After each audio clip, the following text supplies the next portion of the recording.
Here's the history of the United States of America, decade by decade. 1770s. It all began here, sort of. The culture that led to the founding of the United States had been building for centuries, since the first British settlement arrived on the shores. What started out as tiny groups of struggling settlers had developed into 13 thriving colonies. Thriving, angry colonies who were tired of being taxed by the British Crown. The king wasn't hearing their cries for reform, so there was only one thing left to do: declare independence.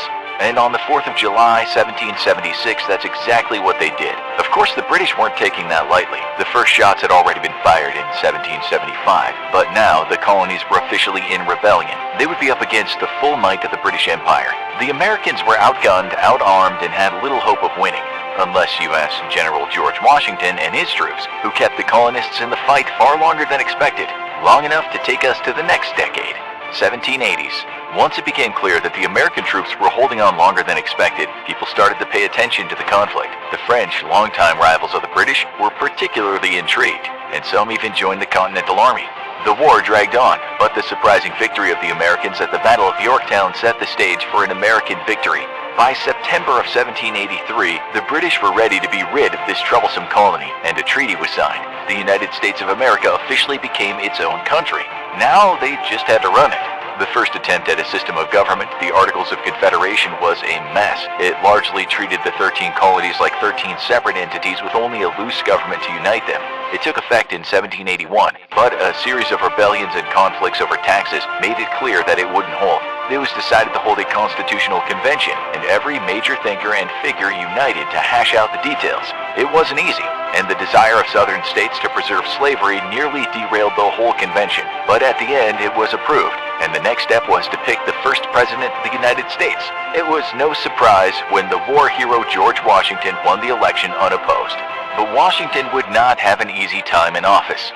1790s. Washington was determined to lead as a nonpartisan president, opposing the existence of political parties, but history had other plans. His close ally, Alexander Hamilton, shared his Federalist leanings, but often endorsed the use of tougher sanctions, such as when Washington had to put down a rebellion by Western settlers against taxes on liquor.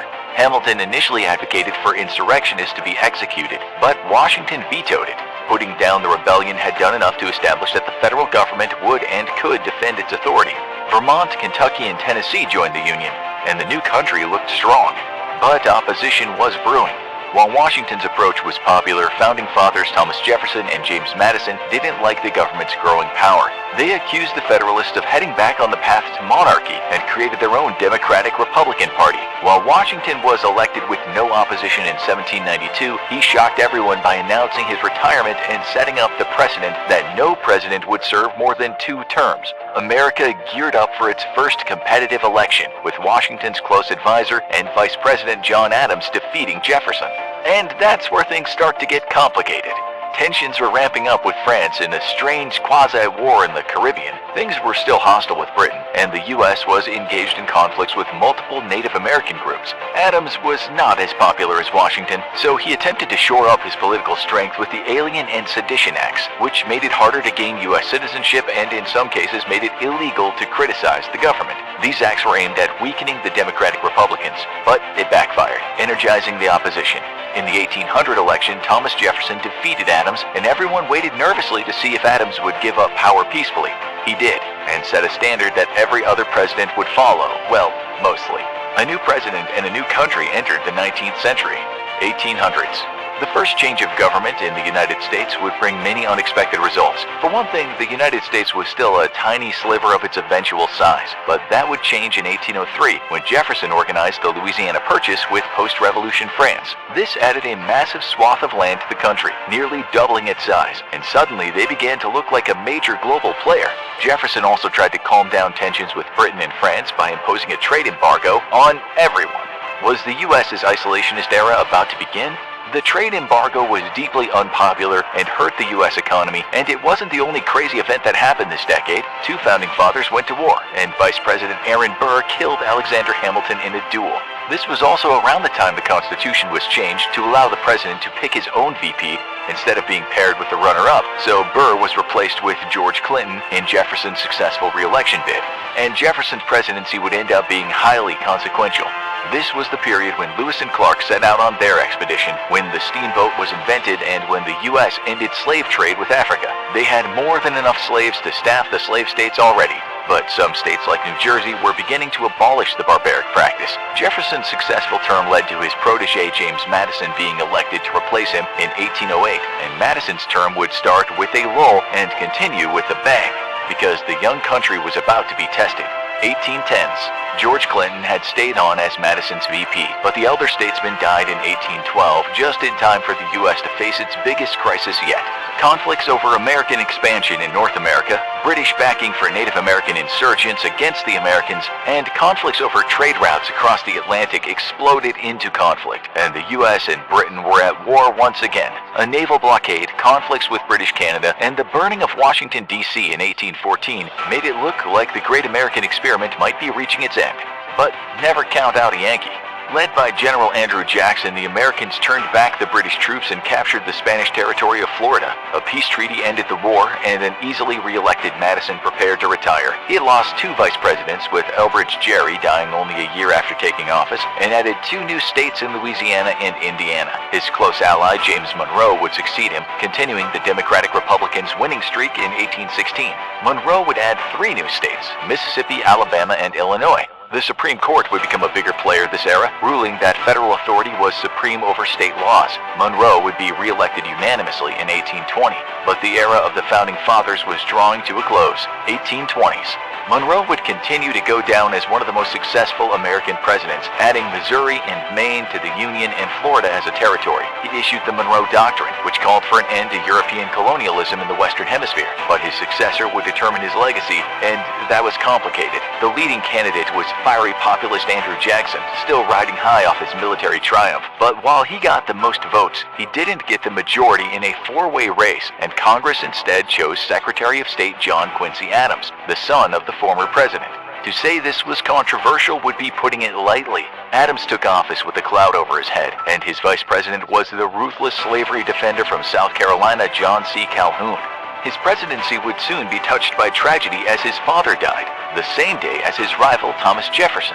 But Adams' term would largely be inconsequential and ended the same way as his father's, with Andrew Jackson making him the second president defeated for re-election. Jackson's term would also begin with tragedy when his wife died of a heart attack before he was sworn in. This may have hardened him as he quickly made an impact as he took office, ordering mass numbers of Native Americans removed from their current lands as more and more settlers started moving west. It was Andrew Jackson's country now.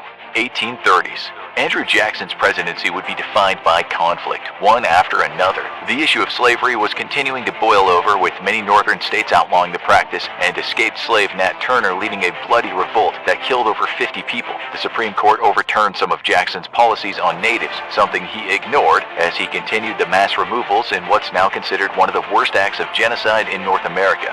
But these were not the only rules being ignored, because in 1832, South Carolina passed a decree nullifying a protectionist tariff passed by the government. Was the U.S. headed to a civil war? A standoff between the government and the insurrectionists, backed by John C. Calhoun, eventually ended with the nullification doctrine being withdrawn and Calhoun resigning as vice president. But the issue was far from settled. Martin Van Buren replaced Calhoun as VP.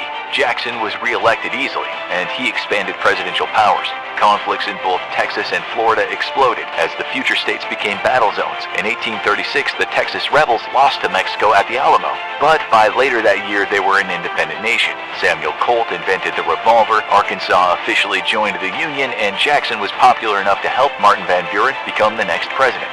But Van Buren's presidency would not be smooth. The mild-mannered man was the polar opposite of Jackson, but much of Jackson's chaos continued under him. Michigan became a state. The Panic of 1837 led to widespread bank failures, partially due to Jackson opposing having a national bank, and Jackson's native policies culminated in the forced removal of the Cherokee Nation. This led to over 4,000 deaths, gaining it the nickname the Trail of Tears.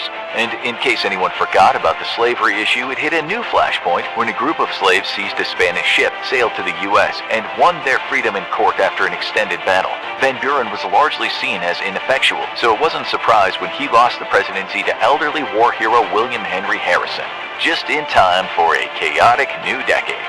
1840s. Harrison knew he was seen as potentially frail due to his old age, 69 years old at the time of his election, so he tried to appear strong by giving his inauguration speech without a coat in chilly weather, and he got sick. It apparently wasn't a lesson he learned from, because a month later he came down with another cold after refusing to change his clothes after getting soaked in a rainstorm. And he died only a month after taking office. This meant his vice president, Virginia's John Tyler, became a president, but no one could agree on what that meant. Congress said he only became acting president, while he believed he gained the full powers of the presidency. Harrison's cabinet resigned en masse, and while a few significant things happened during Tyler's presidency, including the start of the Oregon Trail and the annexation of Texas as a territory, he was largely a footnote. He wasn't even renominated by the Whigs, and James K. Polk won the next election, and Polk would make a big impact. The country massively expanded under Polk, with Florida, Texas, Iowa, and Wisconsin all becoming states. But it wouldn't be simple. Texas joining the Union led to a 2-year war with Mexico that ended with the U.S. gaining more territory, including California. The slavery issue reared its ugly head again, with the enslaved Dred Scott suing for his freedom, only for the Supreme Court to rule that black people had no rights that the country was required to respect years later. Polk was seen as a successful president, but he was also in very poor health, and chose not to seek re-election. He was replaced by Zachary Taylor as the gold rush began. And so began a truly chaotic decade, 1850s. Zachary Taylor took office in the middle of a pitched battle over slavery, with the southern states wanting to keep the practice and the north largely wanting to ban it. The Compromise of 1850 sought to fend off civil war, giving the South many concessions, including the passage of a new Fugitive Slave Act that made it easier to extradite escaped slaves back to the South. And in the middle of all this, Taylor died only a year after taking office and was replaced by the ineffectual Millard Fillmore. The Compromise passed, but did little to calm tensions, especially after a fiery speech penned by the ailing former Vice President Calhoun. Would anyone be up to the task of bringing peace to the country this decade? In a word, no. California became a state during this term, but Fillmore was another footnote and was replaced by pro-slavery Democrat Franklin Pierce in 1852. During this time, the battle to expand slavery into new territories and states continued and devolved into several brutal firefights in Kansas. The violence even spread to the halls of Congress when veteran abolitionist Charles Sumner was beaten with a cane by firebrand Southerner Preston Brooks. Pierce was seen as a complete failure and was replaced by the experienced James Buchanan, who seemed to do nothing but watch as the country collapsed further. Minnesota became a state under him, but the economy struggled, and a white preacher named John Brown became an unlikely renegade when he led murderous anti-slavery attacks. And in chaos, a new figure emerged. The anti-slavery forces found their voice in charismatic Republican candidate Abraham Lincoln, who had become famous thanks to a series of debates with moderate Stephen Douglas. When the Republicans planned to contend in the 1860 election for the first time, Lincoln was their man. And thanks to a chaotic 4-way election, including Douglas and Buchanan's firebrand Vice President John Breckinridge, Lincoln was able to triumph. The South, believing Lincoln would end their way of life, began making plans to secede, and Buchanan could only watch as the country collapsed all around him. It was war. 1860s. Even before Abraham Lincoln took office, chaos reigned. Virtually all the southern states voted to secede from the Union, starting with South Carolina and including new member Texas. They elected Jefferson Davis president, and an attempt to fend off civil war by enshrining slavery forever in the U.S. Constitution failed. As Lincoln took office, it wasn't long before Confederate forces attacked a U.S. Army base, and war was officially declared. The Confederate forces were surprisingly fierce, even breaking into Union territory, leading to brutal battles in Pennsylvania. At the same time, Lincoln was dealing with the natives in the Dakota War, and quite a bit of internal tensions in the North. He instituted the first military draft, as did the Confederacy, and this led to riots in New York. He also imprisoned supporters of the Confederacy. But his presidency would hinge on one thing: victory. While the South fought fiercely and scored several major victories, the Union turned the tide thanks to the strategic prowess of General Ulysses S. Grant, and had the South on the ropes by 1864. When Lincoln narrowly defeated General George McClellan, partially thanks to the support of his new Southern Vice President Andrew Johnson, Lincoln added West Virginia and Nevada to the Union, successfully routed the Confederacy and gained the surrender of General Robert E. Lee, and waged a fierce battle to outlaw slavery via constitutional amendment. It was successful, and his second term was off to a good start, but not for very long. Famous actor John Wilkes Booth ambushed Lincoln at Ford's Theater, turning the hero of the Civil War into the first U.S. president to be assassinated. Amid a national outrage, Andrew Johnson took office and quickly set about reversing much of the progress made. He wanted to go much easier on the South, and the Reconstruction program was scaled back. And although 2 additional amendments aimed at improving civil rights for the freed slaves passed, Johnson seemed uninterested in enforcing them. The Confederate states started being readmitted to the Union, the territory of Alaska was purchased, and Nebraska became the latest state. The heavily Republican Congress was so outraged by Johnson's inaction that they impeached him, but the vote to remove him failed by 1 vote. The drunk, incompetent Johnson didn't run for re-election in 1870, where Ulysses S. Grant won in a landslide. Would the broken country be able to recover? Outlook? Cloudy. 1870s.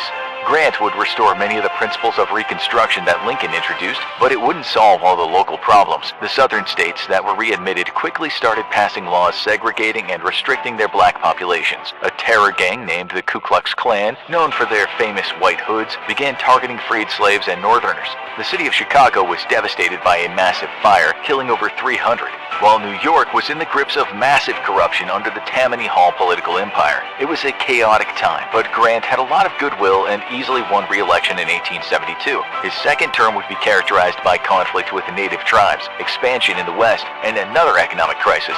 Colorado became a state during this time, but he was largely seen as a far better general than a president. So, was it time for a change? The Democrats changed course in the 1876 election, nominating a charismatic anti-slavery Northerner, Samuel Tilden, against the little-known Representative Rutherford B. Hayes. Tilden seemed to win handily, but Hayes contested the results, and an electoral commission awarded him several disputed states and the presidency. For a moment, it seemed like things might devolve into open conflict again, until a compromise that ended the occupation of the South in exchange for them accepting the questionable results. Hayes' presidency was mostly inconsequential, with more native conflicts during the Nez Perce War.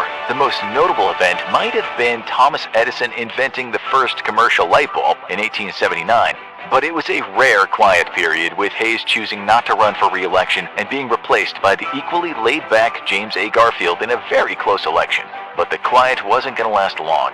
1880s. William Henry Harrison's record was safe, but not by much. Only a few months after taking office, Garfield was shot by a deranged gunman who had worked on his campaign. He died several months later due to botched treatments by his doctors, and the mild-mannered Chester A. Arthur replaced him. Arthur saw himself as a caretaker president and focused his efforts on civil service reform. The American West was quickly becoming the Wild West, with incidents like the gunfight at the OK Corral and the shootings of Billy the Kid and Jesse James. The American Red Cross and the first black college, the Tuskegee Institute, were founded during this period, and the Washington Monument was completed. Arthur did not get nominated for a second term, and change was in the air. It was the return of the Democrats. For the first time since James Buchanan, a Democrat successfully managed to win the presidency. New York Governor Grover Cleveland, a fiscal conservative and opponent of political corruption, was a far cry from the old Southern Dems and decisively defeated James G. Blaine of Maine. His vice president, Thomas Hendricks, died less than a year after taking office, and Cleveland's term was largely dominated by labor issues. A bombing at a labor rally in Chicago led to the Haymarket Square riot, and the American Federation of Labor was founded soon after. The Statue of Liberty was received from France, and the controversial Dawes Act further restricted native rights to tribal land.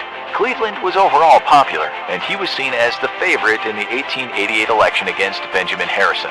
But expect the unexpected.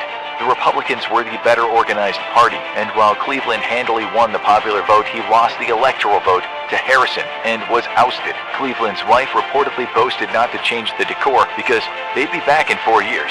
Harrison took office under a cloud of controversy. The tribal lands of Oklahoma were opened to settlers, and 4 new states were added, both Dakotas, Montana, and Washington. The Johnstown flood devastated a large swath of Pennsylvania, and the United States celebrated the 100th anniversary of the U.S. Constitution. But the last decade of the 19th century would bring more challenges. 1890s. The 1890s were a time of reform, with the Sherman Antitrust Act being passed and the largest suffrage group being founded by women who wanted to vote. Idaho and Wyoming became the latest states to be admitted, and Yosemite National Park was founded. But some things never change. The U.S. was still terrible to its native population, as nearly 300 Lakotas were shot in what would come to be known as the Wounded Knee Massacre. The General Electric Company was founded, and labor issues continued, leading to a massive lockout and strike of steelworkers. Harrison was seen as a competent president, but the way he was elected still haunted him. And in 1892, it was time for history to be made again. Grover Cleveland ran for his second term, and with a vote split caused by a new populist party with support in the western states, easily defeated Benjamin Harrison. He became the only president to return after losing re-election, at least as of 2022. He would be welcomed back into office by another economic depression, which led to more militant labor action. The slow simmering issue of segregation in the South took a massive step back into the public eye when the Supreme Court ruled in Plessy v. Ferguson that separate but equal was legal. Utah became a state, Henry Ford built his first automobile, and the Alaskan Gold Rush began. And once again, it was time for a changing of the guard. Cleveland held to the two-term rule even if they were non-consecutive, and Republican William McKinley defeated the fiery populist Democrat William Jennings Bryan in 1896. The business-friendly president soon had his term taken over by foreign affairs when the USS Maine exploded in the harbor off Cuba, killing 268 sailors. This was one of the worst disasters in U.S. naval history, and it led to war with Spain. Cuba's war for independence from Spain was ongoing, and the U.S. blamed the European nation. The war only lasted 10 weeks and ended with a treaty that gave several Spanish holdings, including Puerto Rico and the Philippines, to the U.S. McKinley annexed Hawaii, took over American Samoa, and in general became the most imperialist president the U.S. had seen up till now. And the 20th century was looming.